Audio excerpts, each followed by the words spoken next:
কবি মাহবুব সর্দার সবুজের মুখোশের আড়ালে আমি কবিতাটি আবৃত্তি করছি। কখনো কখনো মনে হয় আমি কেবল একটা মুখোশ পরে বেঁচে আছি।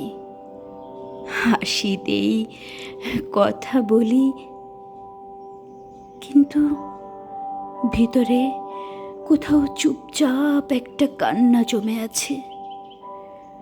সবাই ভাবে আমি ভালো আছি, কিন্তু কেউ দেখে না আমার চোখের ক্লান্তি। প্রতিদিন নিজের সাথে একটা গোপন লড়াই চলে,